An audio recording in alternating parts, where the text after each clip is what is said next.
But I mentioned petitions with some trepidation. First, you have noticed the corruption, the dysfunction, the incompetence, and the capture of the IEBC, the body charged with carrying out elections in our country. Secondly, you have noticed the attitude, the thuggery, the corruption, and the cynicism of the Supreme Court judges. The words that the Chief Justice used against us have never been used in our courts, even in the dark days of single-party rule and state capture of the judiciary.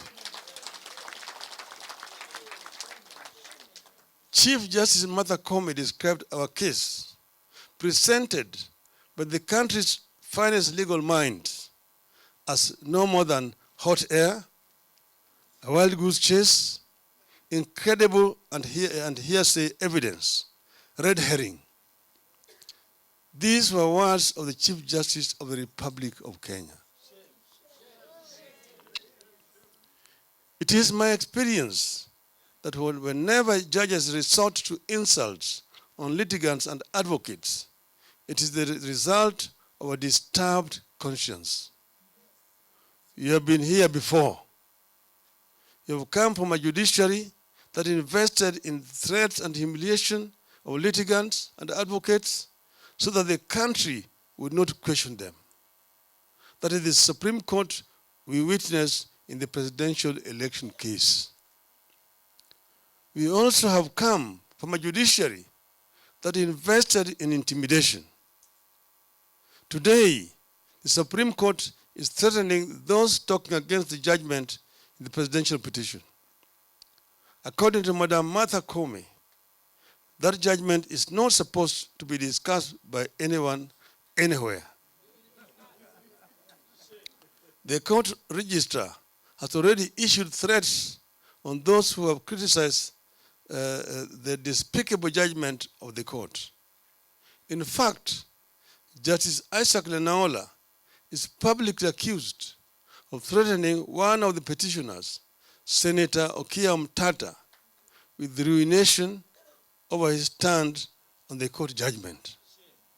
And he told Omtata that he is not an Emormor, which is the king of the Teso. And the Chief Justice has gone out to a funeral in her village and defended the judgment even before she gives out the detailed ruling. Supreme Court is now in politics. And she said that the ruling was inspired by God. I believe it was inspired by the devil.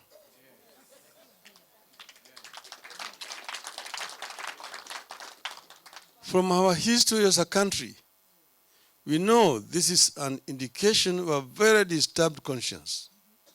It is the evidence of a court that sold its soul. The actions of the Chief Justice are clearly sycophantic. She has demeaned the dignity of the office of Chief Justice. In less than a year, she has destroyed what her predecessors achieved in 10 years. As if this is not bad enough, there's clearly a push by the executive to own the judiciary through illegal actions that amount to bribery. That is the reason for the rush to appoint 6 judges and to allocate money to the judiciary. That is the reason for the rush by the executive to allocate specific amount of money to the judiciary.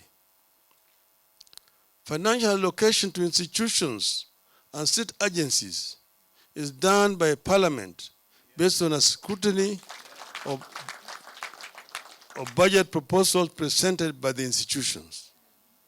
In this case, the executive has given itself that role. It is a plain attempt to capture the judiciary through bribery.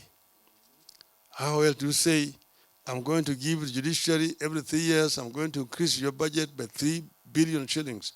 How do you know how much the judiciary requires this year, next year, 10 years from now?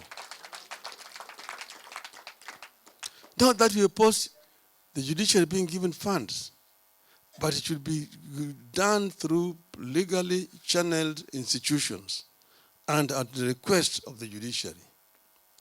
As I stated throughout the campaign, we believe in the rule of law and democracy.